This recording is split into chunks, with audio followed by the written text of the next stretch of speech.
Sumawa ang kapayapaan sa mga oras na ito, mga kaibigan at mga kapatid.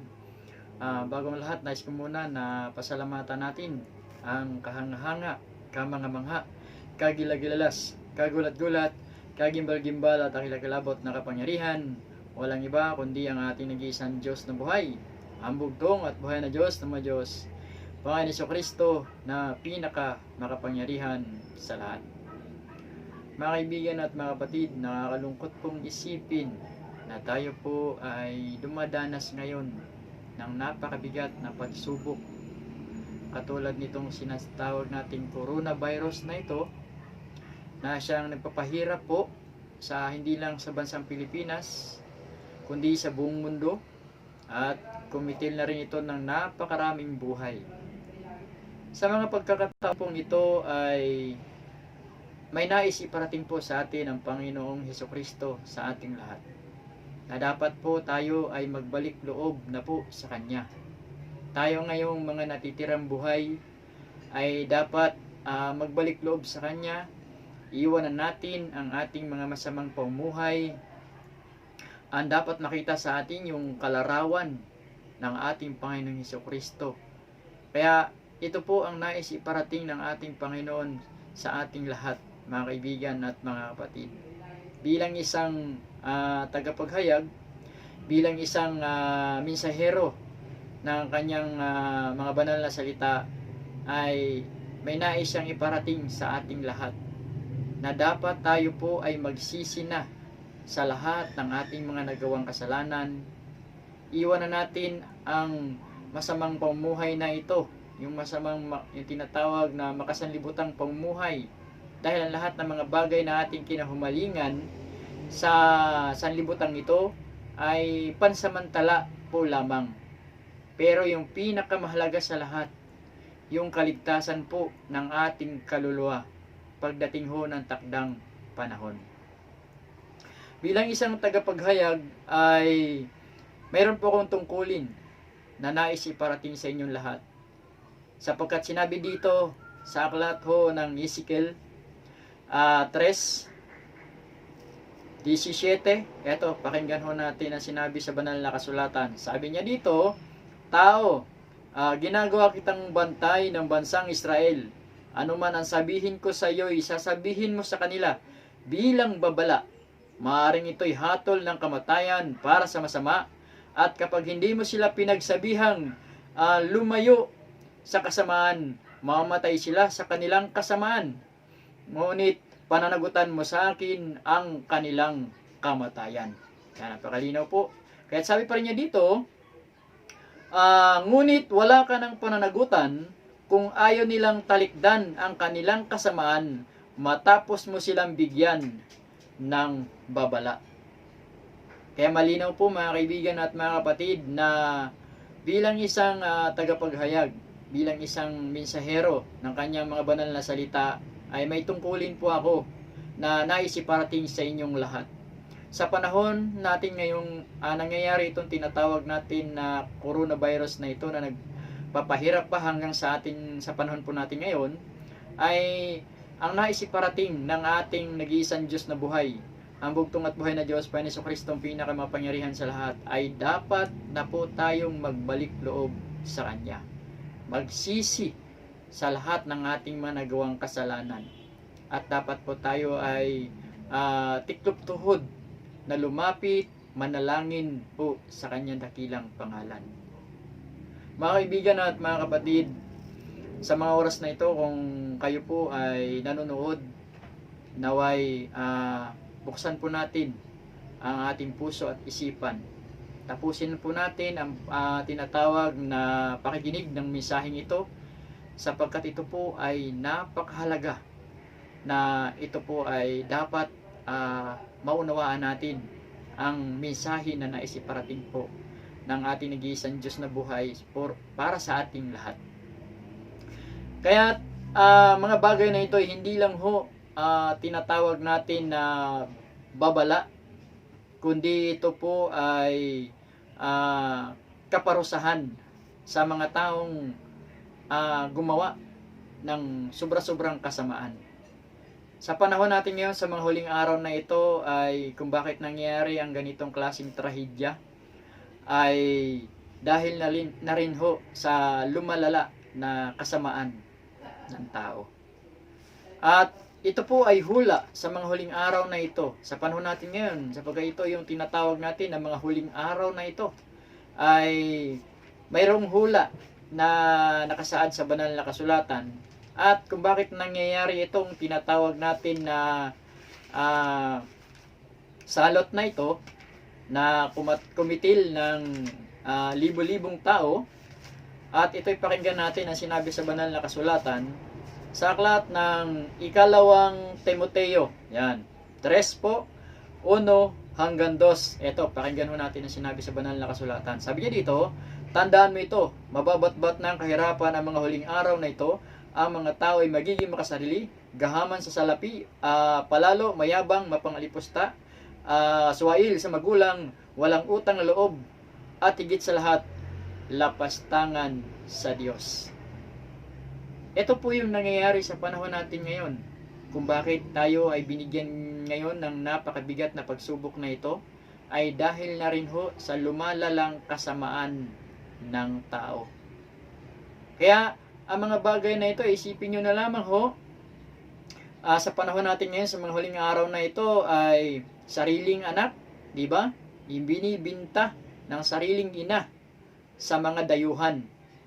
Sariling anak, ginaghasa ng kanyang sariling ama. At yan po ay katotohanan na nangyayari po sa panahon natin ngayon. At maging ang tinatawag na pita ng kahalhayan, ay ito'y lalong lumalala sa panahon natin ngayon. Lahat ng kasamaan, panluloko, lahat na tinatawag na panlilinlang ay nangyayari ho sa panahon natin ngayon. At ito ay tinatawag na nangyayari dahil nga ho sa lubhang kasamaan ng tao na sinabi dito sa aklat ng ikalawang Timoteo.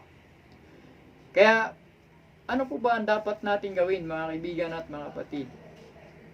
Sana po ay unawain natin na dapat tayo po ay magbalik loob na po sa ating nag-iisang Diyos na buhay, ang bugtong at buhay na Diyos, Panginoong Hesukristo, na pinakamakapangyarihan sa lahat. Sapagkat siya lang po ang dapat nating kilalanin. Siya lang po ang dapat nating sampalatayanan.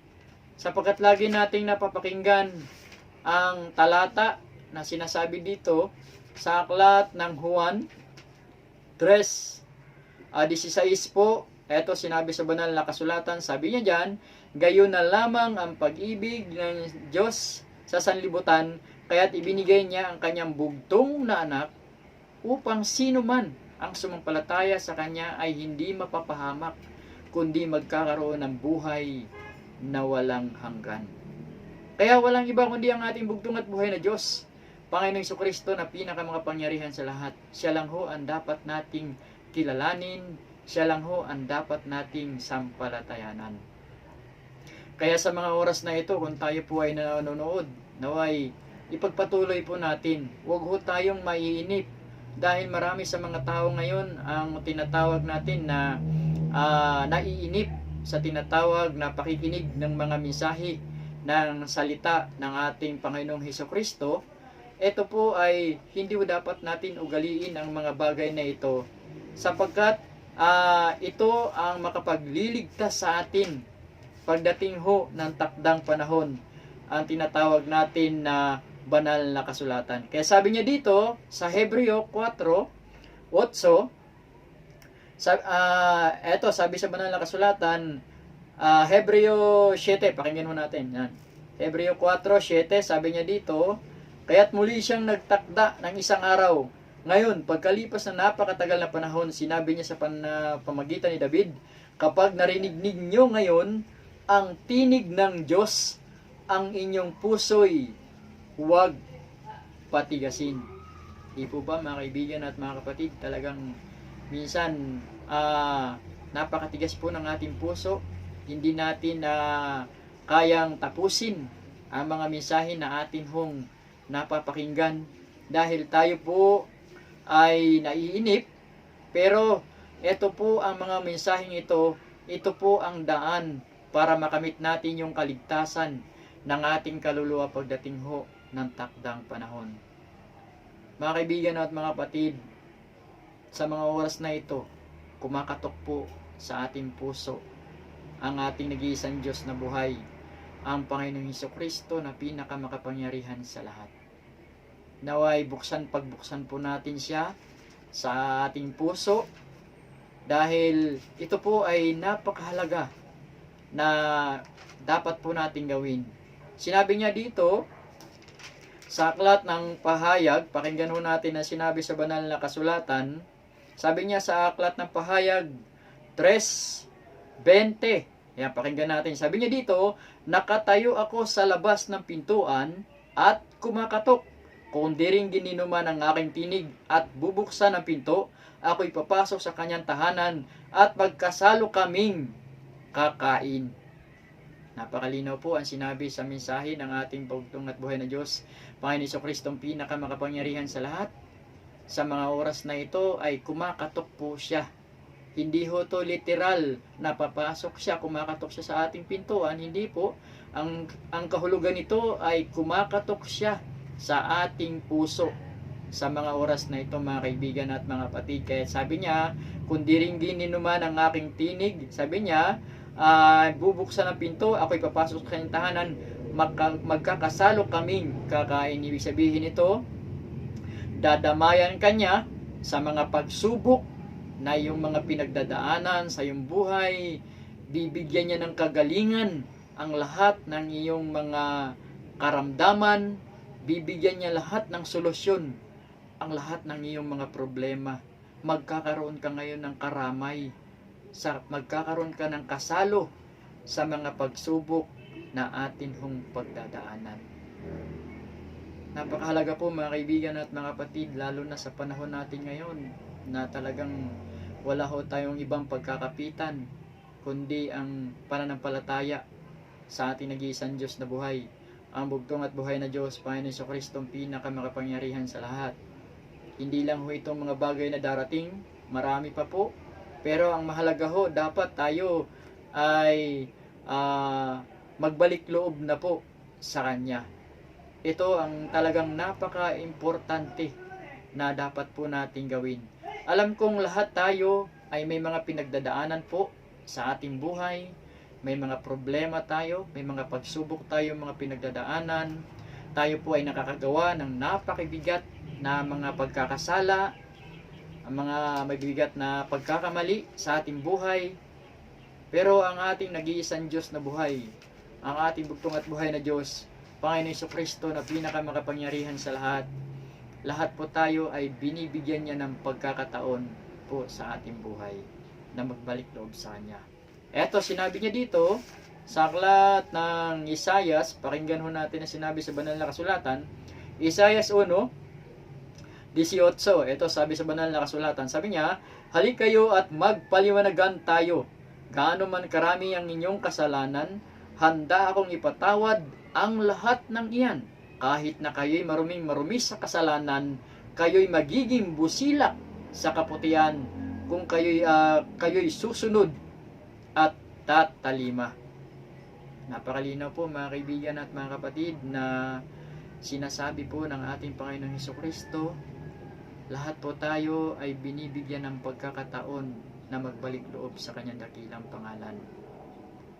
Bilang isang tagapaghayag, ako po ay galing din po sa tinatawag na kadiliman, pero binigyan po ako ng pagkakataon ng Panginoon na magbalik loob sa Kanya.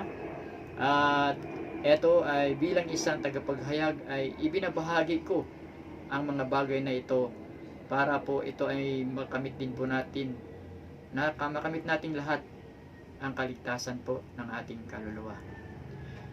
Napakahalaga po mga kaibigan at mga kapatid, sapagkat ang mga bagay na ito ay binibigyan niya tayo ng pagkakataon na magbalik loob sa Kanya. Sana po ay gawin natin ang mga bagay na ito. Sadyang napakahirap po doon sa tinatawag natin na impyerno. Subalit doon sa Kanyang kaharian ay makakamtan natin ang tinatawag na kapayapaan. Kaya napakahalaga po na kapag tayo po ay nagbabalik loob sa kanyang dakilang pangalan, ay kinakailangan dapat tayo po ay ipakita natin yung tinatawag na pananampalataya na mayroong kalakip na gawa.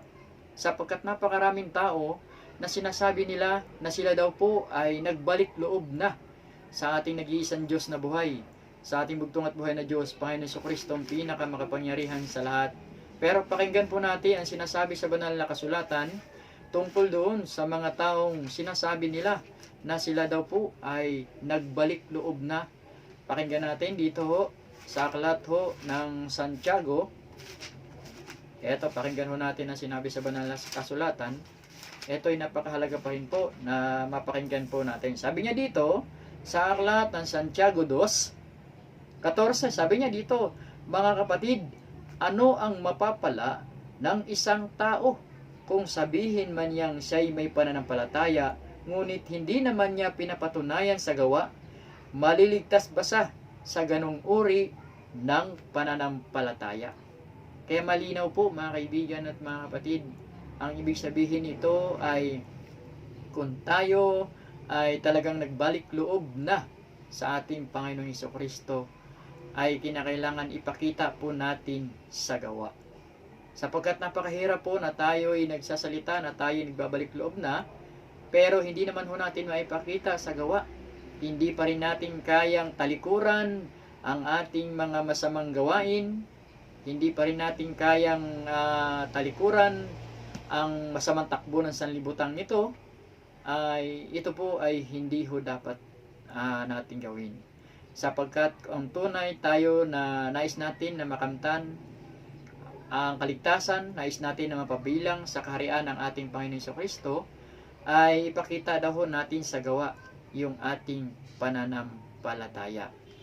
Dahil sabi sa banal na kasulatan, kung tayo po ay magbabalik loob sa Kanya, na tinatawag na puno pa rin tayo ng pagkakasala, puno pa rin tayo ng tinatawag na mabigat na mga kasalanan, kung tayo itatawag sa Kanya, ano po ang magiging kahihinatnan nito? Sabi dito sa aklat ng Isayas, pakinggan ho natin ang sinasabi sa banal na kasulatan. Ito po ay napakahalaga pa rin. Sabi niya dito, Isaiah 59, 1 po hanggang 2. Yan. Sabi niya dito, si Yahweh laging malakas upang iligtas ka. Yan. Hindi siya bingi, ang mga daing mo'y diringgin niya. Ngunit ang kasalanan mo ang nagiging dahilan, kaya di niya marinig ang dalangin mo. At siya ring dahilan ng paglayo ninyo. Mga kaibigan at mga kapatid, malinaw po ang sinabi sa banal na kasulatan. Nagkakaroon tayong tinatawag na harang doon sa tinatawag na paglilingkod sa ating bugtong at buhay na Diyos. Dahil tayo po ay nagbabalik loob sa Kanya na hindi naman ho natin maipakita sa gawa. Walang pagbabago sa ating mga maling pamumuhay. Hindi ho dapat ganon. Dahil sabi niya dito, ang kasalanan mo daw ang nagiging dahilan kaya di niya marinig ang dalangin mo. Kaya malinaw po mga kaibigan at mga kapatid na ang nais iparating ng ating bugtong at buhay na Diyos, Panginoon Jesucristo, ang pinakamakapangyarihan sa lahat, yung pagsisisi, yung pagbabalik loob, ay yung taos puso na dapat makita sa atin yung pagbabago ng ating mga maling pamumuhay. Dahil sa mga huling araw na ito ay talagang pahirap na po ng pahirap. At talagang tayo po ay dadanas ng napakatinding pagsubok. At ito po ang doon tayo susubukin kung gaano tayo katotoo sa pagbabalik loob natin sa ating nag-iisang Diyos na buhay, ang bugtong at buhay na Diyos, Panginoon Jesucristo, na pinakamakapangyarihan sa lahat. Dahil sabi niya dito, sa aklat ng Pahayag, pakinggan natin, Pahayag 22, 12 hanggang 14, sabi niya dito, makinig kayo. Yan, sabi niya, makinig kayo, wika ni Jesus, darating na ako. Dala ko ang mga gantimpalang ibibigay sa bawat isa ayon sa kanyang ginawa. Ako ang Alpha at ang Omega, ang una at ang huli, ang simula at ang wakas. Napakapalad na maglilinis ng kanilang kasuotan sapagkat sila'y bibigyang karapatang pumasok sa lungsod, kumain ng bunga ng punong kahoy na nagbibigay buhay. Malinaw po ang sinabi sa talatang ito na darating na ang ating bugtong at buhay na Diyos, Panginoon Jesucristo, ang pinakamakapangyarihan sa lahat. Malapit na siyang dumating. Ito yung sa mga huling araw na ito. Kaya sinabi niya dito, napakapalad daw nung maglilinis ng kanilang kasuotan. Ang sabi niya dito, ang kahulugan nito, yung pagbabago ng ating mga maling pamumuhay. Kaya malinaw po mga kaibigan at mga kapatid, dahil kung tayo ay magbabalik loob sa ating nag-iisang Diyos na buhay, bugtong at buhay na Diyos, Panginoon Jesucristo, ang pinakamakapangyarihan sa lahat, ay ang unang tinitingnan po ng ating Panginoon ay hindi yung ating physical na kalagayan, hindi yung katayuan sa ating buhay, kundi ang tinitingnan niya kagad itong ating puso. Sa puso po siya tumitingin, kaya napakahalaga ho na kung nais natin na tayo magbalik loob sa Kanya, nais natin na makamtan ang kaligtasan ng ating kaluluwa, nais natin na tayo mapabilang sa Kanyang kaharian, ay dapat ho malinis ang ating puso. Ito ang sinabi sa banal na kasulatan sa aklat ng Hebreo 10:22. Sabi ng banal na kasulatan, sabi niya dito, kaya't lumapit tayo sa Diyos nang may tapat na kalooban, matibay na pananalig sa Kanya, lumapit tayong malinis ang ating puso sapagkat hinugasan ng dalisay na tubig ang ating mga katawan. At malinaw po na yung ating tinatawag na pagbabalik loob sa Kanya ay yung ating tinatawag na puso ay napakahalaga ho na dapat tayo ay malinis. Pag tayo po ay lumalapit sa Kanya, malinis po yung ating puso. Kaya yun ho ang dapat natin gawin. Alisin natin yung galit, put, hinanakit, paghiganti na nariyan sa ating puso. Sapagkat yan ho ang sinabi sa banal na kasulatan na dapat natin gawin. Pakinggan natin dito ho sa aklat ng Mateo. Ito, pakinggan ho natin. Mateo ho 6:14 hanggang 15. Sabi niya dito, sapagkat kung pinapatawad ninyo mga nagkasala sa inyo, patatawarin din kayo ng inyong amang nasa langit. Ngunit kung hindi ninyo pinapatawad ang mga nagkasala sa inyo, hindi rin naman kayo patatawarin ng inyong ama. Malinaw po mga kaibigan at mga kapatid, hindi makarating sa kaharian ng ating Panginoong Jesucristo ay yung mga taong puno ng galit, puot, hinanakit, paghiganti, puno ng kasamaan ang kanilang puso, puno ng makasanlibutang pamuhay ang kanilang ginagawa. Kaya ito po ang nais iparating ng ating bugtong at buhay na Diyos, Panginoon Jesucristo, ang pinakamapangyarihan sa lahat, na kung tayo ay magbabalik loob sa Kanya, malinis ang ating puso, alisin natin yung galit, matuto tayong magpatawad, sapagkat kung hindi tayo matutong magpatawad, hindi rin tayo kayang patawarin ng Panginoon, at hindi ho natin mararating ang Kanyang kaharian. At higit sa lahat, ang pinakamahalaga, na kung tayo po ay magbalik loob sa Kanya, yung pagsisisi. Ito po yung napakahalaga. Pagsisisi na may kaakibat na responsibilidad niya, yung pagbabago ng iyong mga maling pamuhay. Ito sinabi sa banal na kasulatan sa aklat ng Isaias. Pakinggan ho natin yung tungkol ho sa tinatawag natin na pagsisisi. Sabi niya, Isaiah 57:15, sabi niya, ako ang dakila at banal na Diyos na walang hanggan. Matataas na bundok at banal na lugar ang aking tahanan, sa mababang loob at nagsisisi.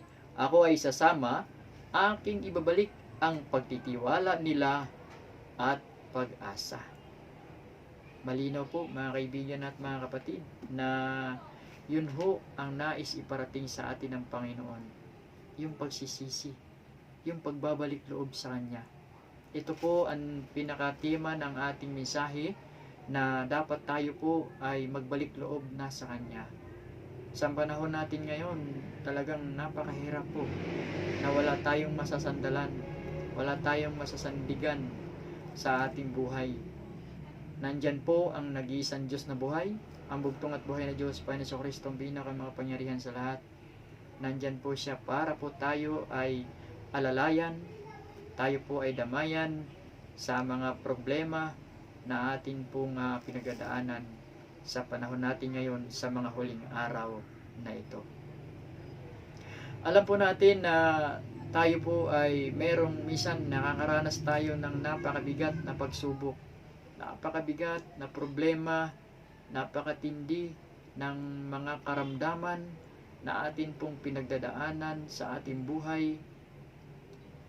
Pero ang nag-iisang Diyos na buhay, ang bugtong at buhay na Diyos, Panginoon Kristo, ang pinakamakapangyarihan sa lahat, siya lang po ang ating mahihingian ng tulong.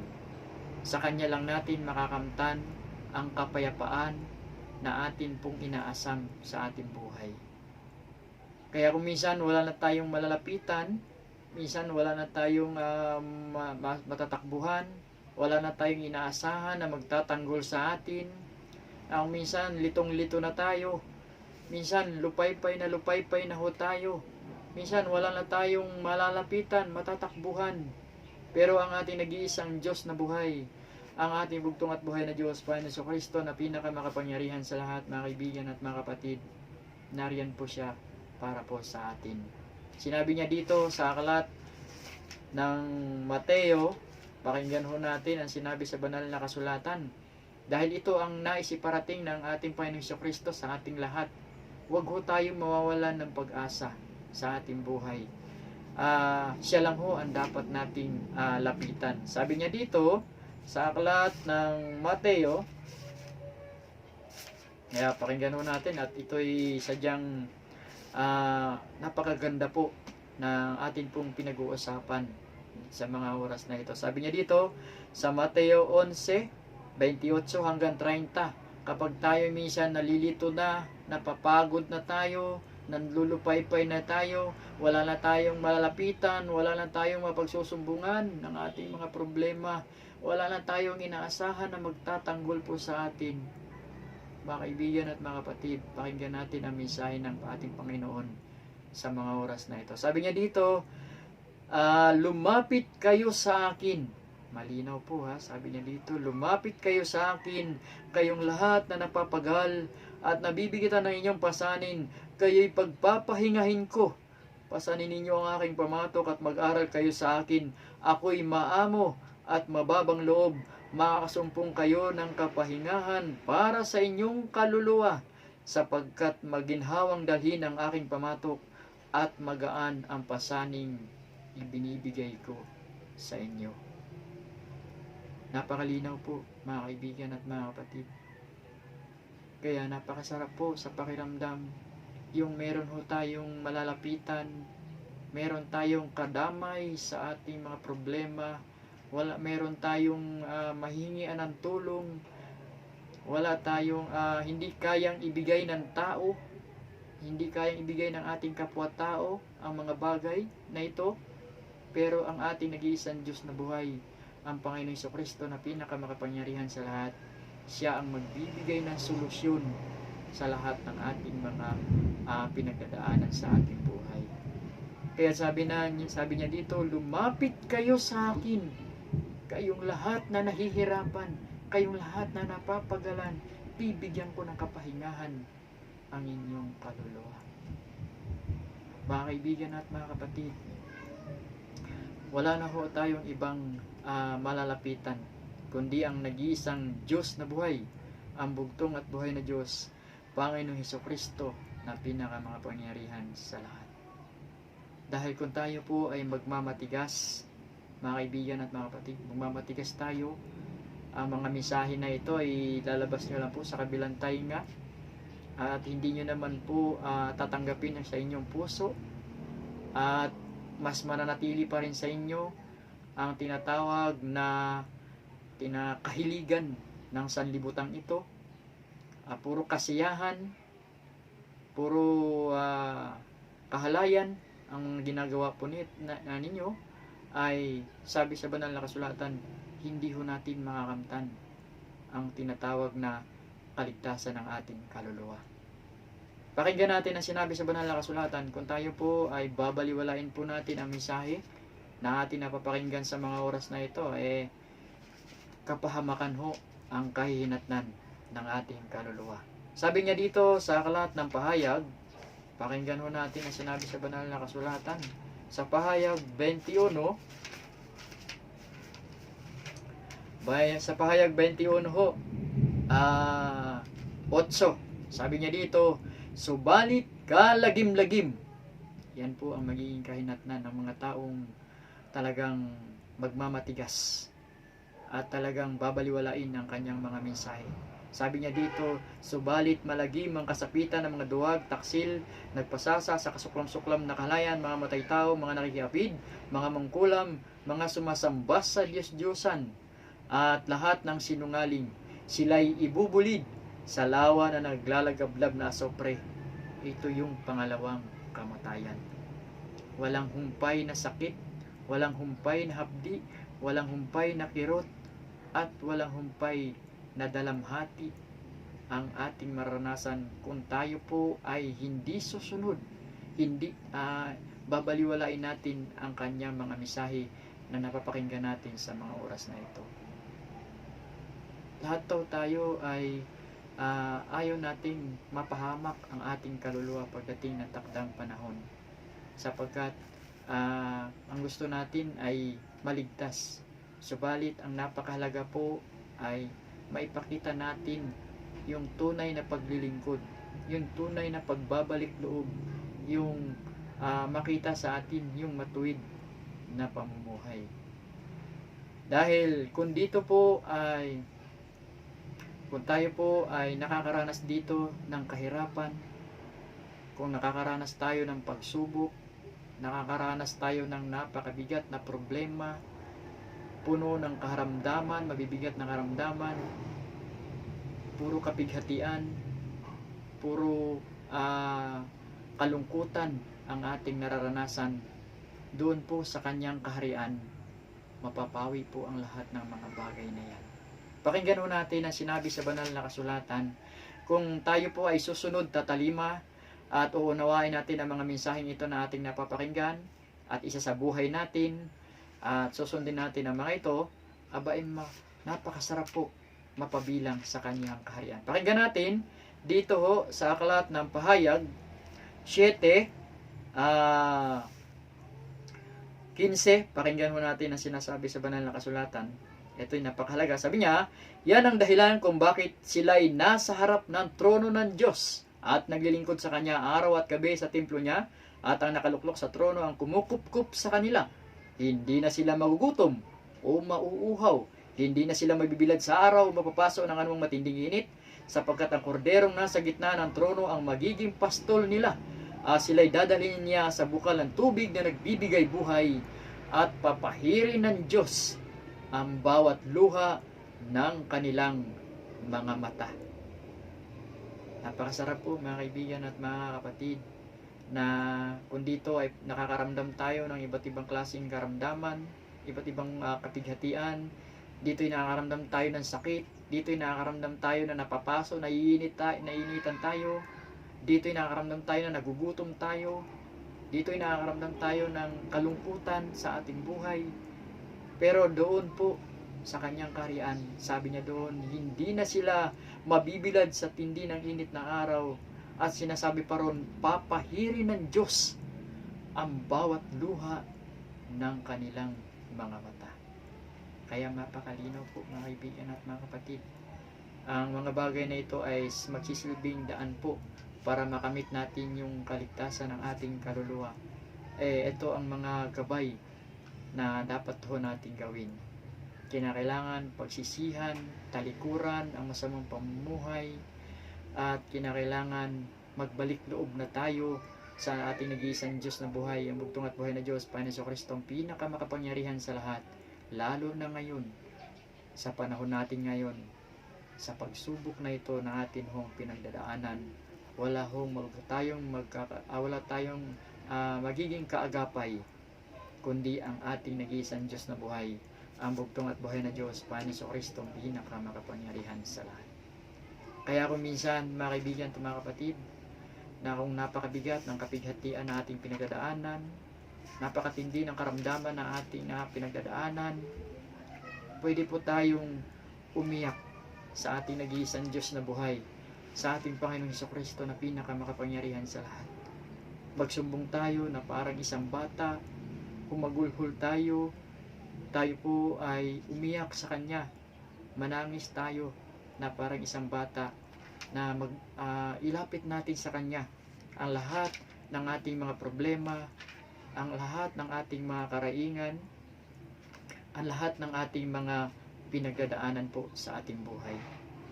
Sabi ng banal na kasulatan sa aklat ng Santiago 4:9, ito, pakinggan po natin. Sabi niya dito, mamighati kayo, maghinagpis, at tumangis, palitan ninyo ng pagluha ang inyong halakhakan, ng kapanglawan ang inyong kagalakan, magpakababa kayo sa harapan ng Panginoon, at itataas niya kayo. Malinaw po mga kaibigan at mga kapatid, wala pong imposible sa ating nag-iisang Diyos na buhay, ang bugtong at buhay na Diyos, Panginoon Kristo, na pinakamapangyarihan sa lahat. Pwede ho tayong umiyak sa Kanya, pwede ho tayong magtiklop tuhod, magsisi sa lahat ng ating nagawang kasalanan. Bibigyan niya tayo ng pagkakataon. Kung meron man tayong mga karamdaman na pinagdadaanan, bibigyan niya ng kagalingan ang lahat ng ito. Tayo umiyak, manangis sa Kanya, magtiklop tuhod tayo na magpakababa sa Kanyang harapan, at hindi niya po tayo bababayaan. Naway ang mga mensahe na ito ay inyo pong isabuhay, at ang mga lahat ng ito po ay magsisilbing gabay sa atin sa panahon natin ngayon na pinagdadaanan po natin yung tinatawag na coronavirus pandemic. Ito po ay tayo po ay manalangin sa Kanya, lumapit tayo sa Kanya, at ito po ang magsisilbing gabay para hindi niya tayo papabayaan mula dito sa lupa hanggang sa tinatawag na kanyang ikalawang pagparito, ay ililigtas niya tayo at isasama niya tayo sa Kanyang kaharian.